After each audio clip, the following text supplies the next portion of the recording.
There is a photograph that does not exist in any museum, a description that appears in no authorized gospel, a body position so specific, so precise, that when the Council of Nicaea convened in the year 325, they did not just ban the teaching, they hunted down everyone who knew it. 14 countries still have laws on their books making it illegal to share this information. Not outdated laws, active legislation. In 2019, a researcher in Belarus was detained for 72 hours for publishing a paper describing what you are about to learn. Her research materials were confiscated. Her findings were never released. And when pressed by international human rights organizations, the Belarusian government said only that she was spreading information dangerous to public order. What could a body position possibly threaten? What could a physical posture do that would require centuries of suppression, government intervention, and systematic erasure from historical record? If you have ever felt that your body knows something your mind has forgotten, if you have ever moved into a position that brought instant calm for reasons you could not explain, comment the words, "My body remembers," right now. Because what I am about to show you is not new. It is ancient, and something in your cells has been trying to return to it your entire life. Subscribe to this channel in the next 10 seconds, because what comes after this video goes places that most platforms will not allow. The algorithms are already limiting who sees this content. Your subscription tells the system that this matters, that this information needs to reach others who are searching. The monad state. The Gnostics described it as a return to source, the moment when individual consciousness reunites with the infinite. When the divine spark remembers, it was never actually separated. Jesus entered this state at will, not through hours of meditation, not through fasting or pilgrimage or prayer, through a body position that takes less than 60 seconds to assume. And once you are in it, once your physical form becomes the antenna it was designed to be, the monad does not just communicate with you. You become the monad experiencing itself. This is not metaphor. This is mechanics. Your body is not a vessel for your consciousness. Your body is a technology. And for 2,000 years, the instruction manual has been hidden. Let me take you to the origin of the suppression. The year is 385. The place is Trier, in what is now Germany. A man named Priscillian stands before a tribunal of church officials. He is a bishop, educated, respected, and influential, but he has been teaching something the authorities cannot tolerate. He has been showing people a physical practice that produces direct, mystical experience. Not faith, not hope, experience. Direct, unmediated contact with source consciousness. The church offers him a choice: recant the teaching or face execution. Priscillian refuses, and on that day, he becomes the first Christian ever executed for heresy by other Christians. They beheaded him. They burned his writings. They systematically tracked down his students across 3 provinces. But before they caught him, Priscillian had encoded the teaching into a document that would not be discovered for 1,500 years. That document was found in the Nag Hammadi library, buried in a sealed jar in the Egyptian desert. It is called the Discourse on the 8th and 9th. And hidden within its symbolic language is a description so precise, so anatomically specific, that when scholars finally decoded it in 1977, 3 of them independently reported experiencing spontaneous altered states just from reading the translation. One of those scholars never published again. Another left academia entirely and moved to a monastery in Greece, where he remains to this day. The third published his findings in an obscure German journal that printed only 200 copies. I have one of those copies, and tonight, you are receiving what it contains. Take a deep breath right now, in through your nose. Hold it while I count to 3. 1, 2, 3. Now release it completely through your mouth. Feel your spine lengthen as the air leaves. This is important because your body is about to recognize something it has been waiting for.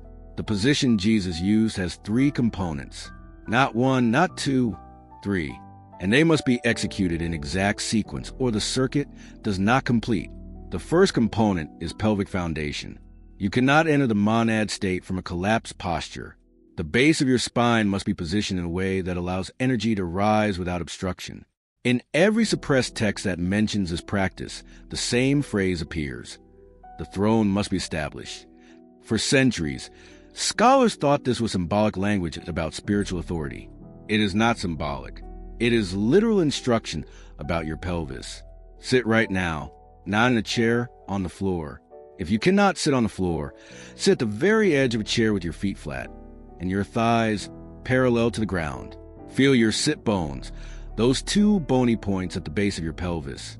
Your entire weight should rest on those 2 points, not on your tailbone, not on the back of your thighs. Those 2 points. This is the throne.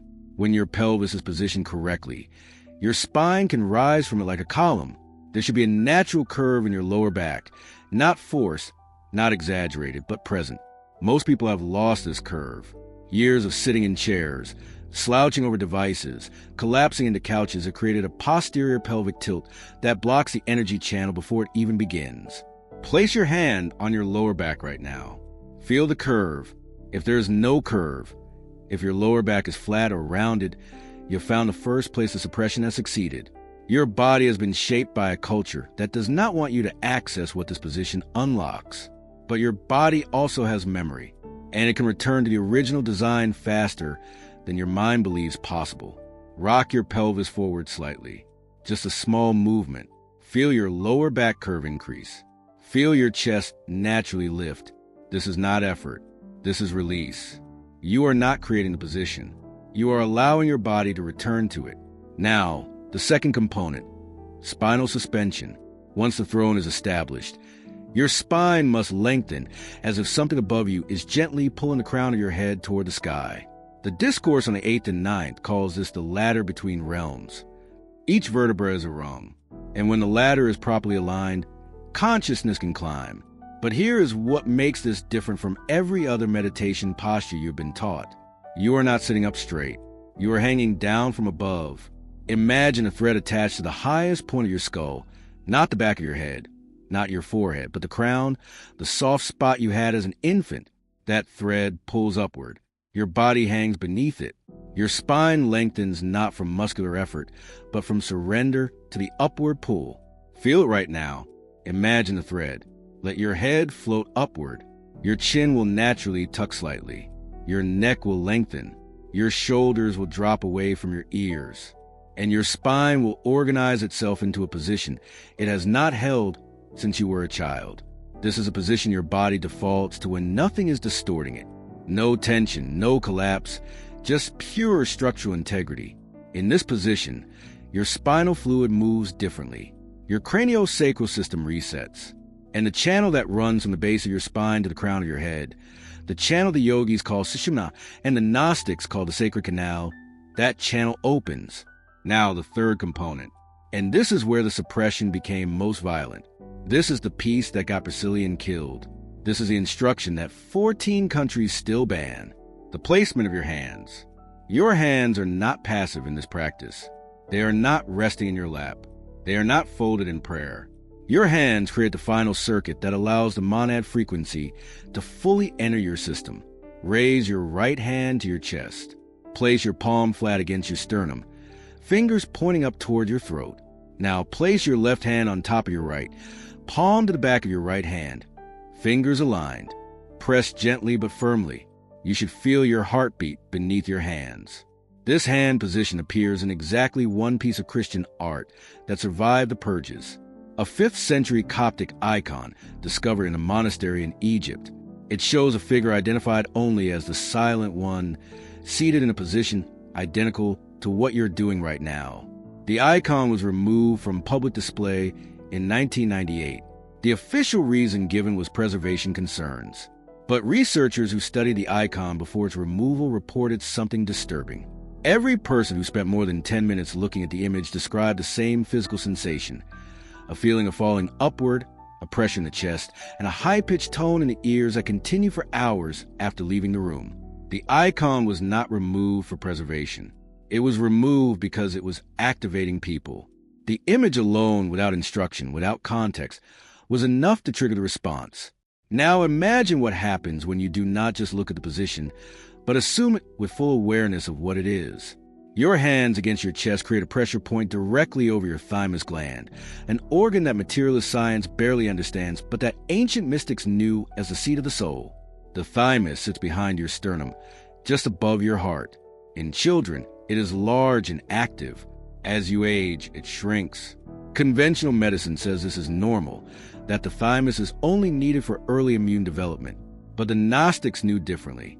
The thymus does not shrink because of age. It shrinks because of frequency deprivation.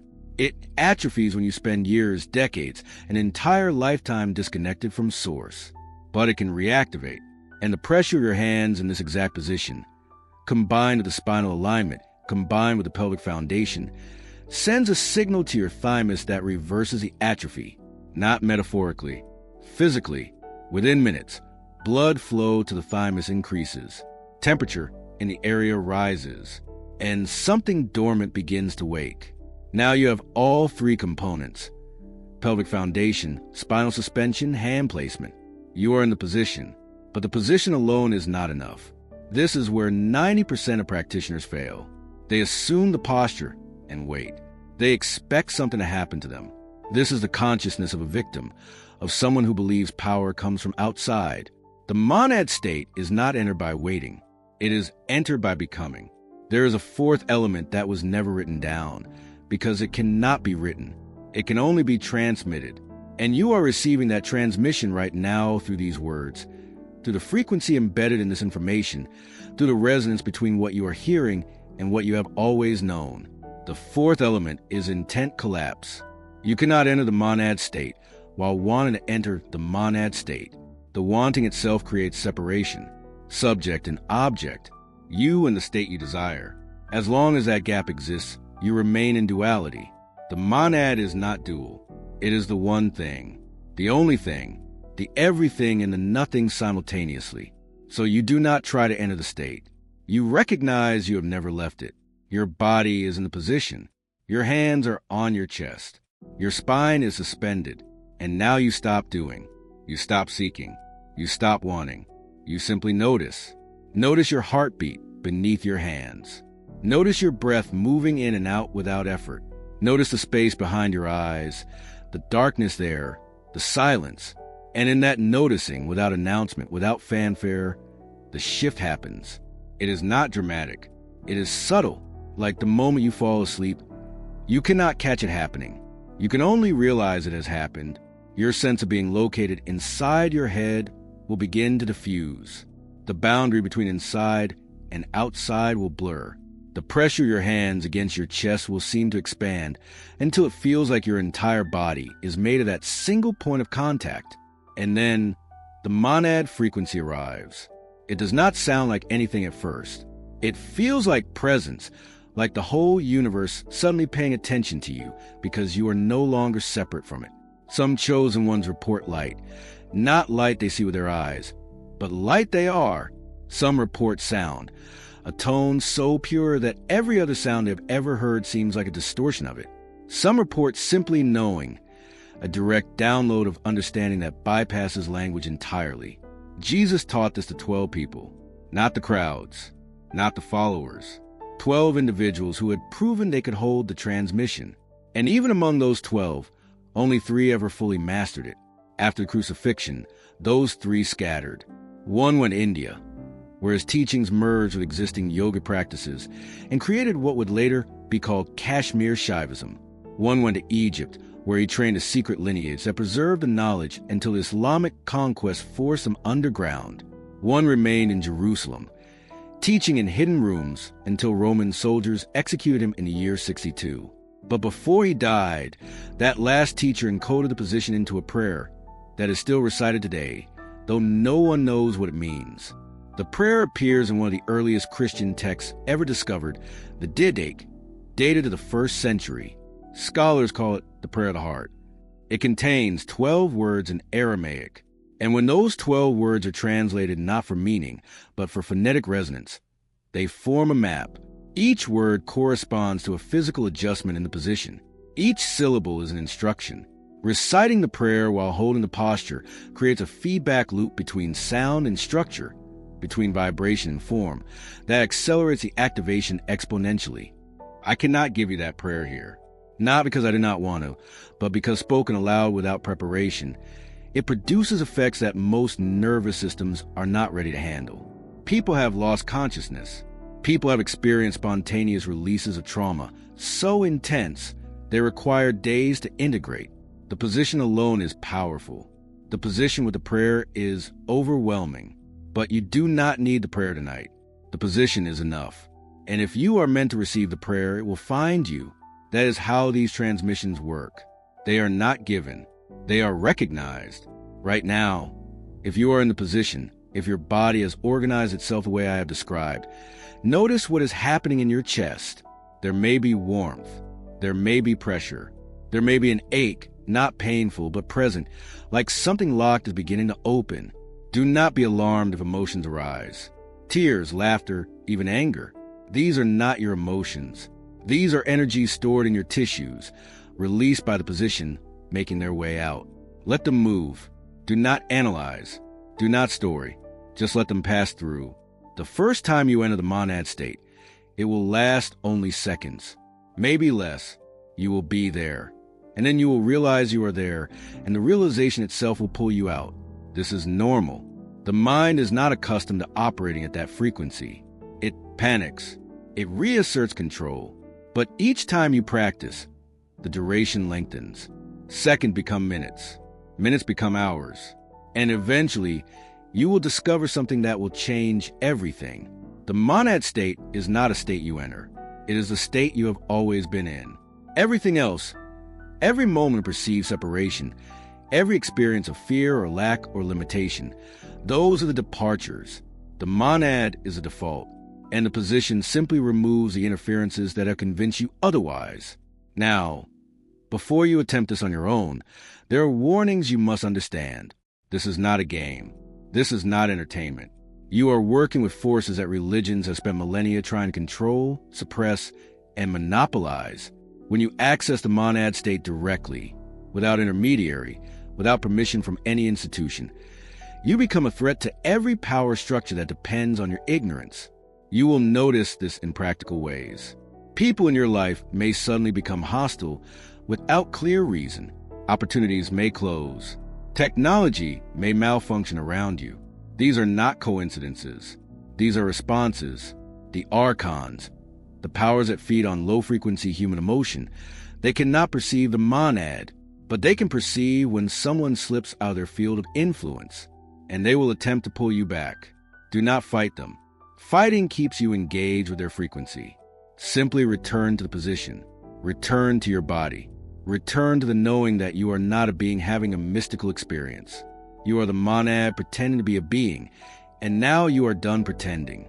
The position works best in silence, in darkness, in the hours between midnight and dawn when the noise of the world is quietest. Sit as I have described. Establish your throne. Suspend your spine. Place your hands over your heart. And then stop. Stop waiting for something to happen. Stop looking for a sign. Stop performing the position and simply be the position. Let your body teach your mind what it has forgotten. You will know you have entered the state not because something extraordinary happens, but because everything ordinary reveals itself as extraordinary. The sound of your breath becomes the breath of galaxies. The beat of your heart becomes the pulse of creation. And you, the small separate you, dissolves into the everything that has been you all along. This is what they banned. This is what they killed to suppress. Not because it is evil, but because it is freedom. And free beings cannot be controlled. The transformation you undergo when the monad state becomes your default is not merely spiritual. It is a fundamental restructuring of your reality tunnel. You begin to perceive the world not through the five senses, which are themselves filters designed to limit and localize, but through the vast, unfiltered lens of source consciousness.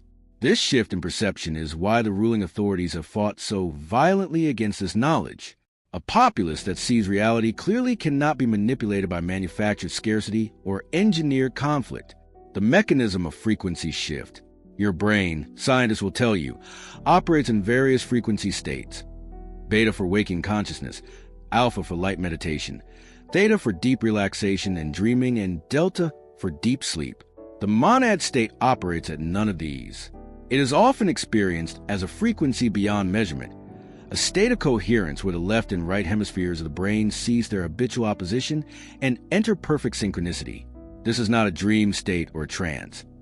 It is a hyperlucid awareness where the noise of the ego, the incessant internal commentary and planning, simply ceases to register. The brain is still active, but it is no longer consuming the majority of your internal energy on self-referential thought loops. That freed energy is what powers the new antenna. This neurological coherence is the physical counterpart to the Gnostic concept of reunification. When the brain enters a state, the pineal gland, long dismissed as a vestigial organ but known to the ancients as the epiphysis cerebri, the seat of the soul, begins to secrete compounds that facilitate non-local awareness. It's not just about producing DMT. It's about shifting the internal chemistry of your entire nervous system to accommodate a higher bandwidth of information. This is why the persecution of Priscillian was so ruthless. He wasn't preaching a new theology. He was distributing a technology for biological and spiritual liberation. The dissolution of separation. The most profound effect of stabilizing in the monad state is the dissolution of the concept of time and linear causality. The past, the present, and the future collapse into a single, eternal now.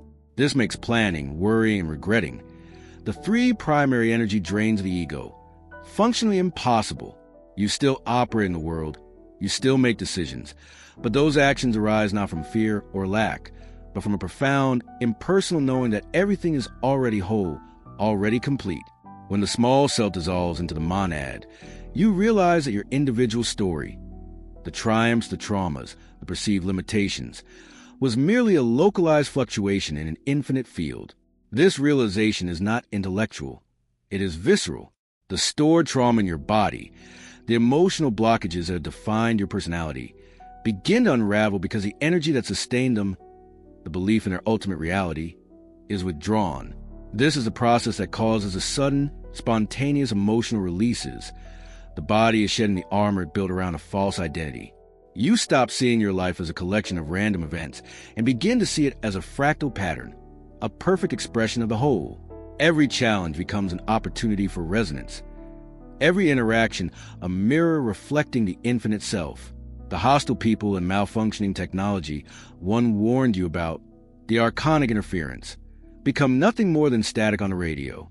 You acknowledge the static, but you tune your dial back to the pure tone of the monad, and their attempts to engage your fear simply fall away.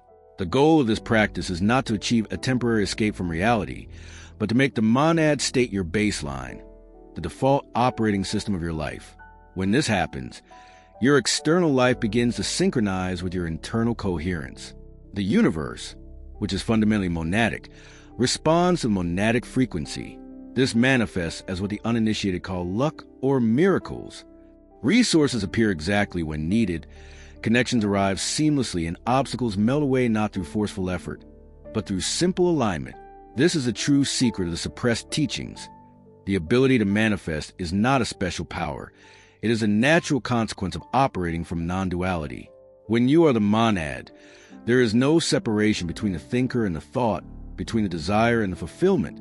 The creative impulse and the creative reality are one and the same. To ask for something is an act of separation. To be the monad is to be the already fulfilled reality. The final piece of the transmission is this. Do not confuse the body position with the state itself. The position is the key that unlocks the door, the specific configuration of the biological technology that cancels the interference. But the monad is the room you walk into. Once you are in the room, you do not need to constantly adjust the key.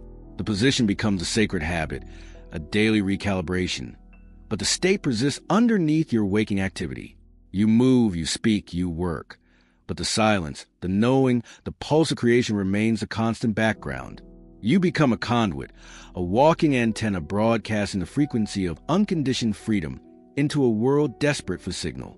This is why they hunted Priscillian, not for his dogma, but for his undeniable, contagious freedom. Comment, I am the position. If you are ready, practice tonight. Let your declaration be seen, so others know they are not alone in this work. Subscribe if you have not already, because the next transmission covers what happens after first entry, how to stabilize in the monad state, and how to bring that frequency into your waking life without losing your mind. 14 countries tried to erase this knowledge. 2,000 years of suppression tried to bury it, but your body remembered. And tonight, It is time come home.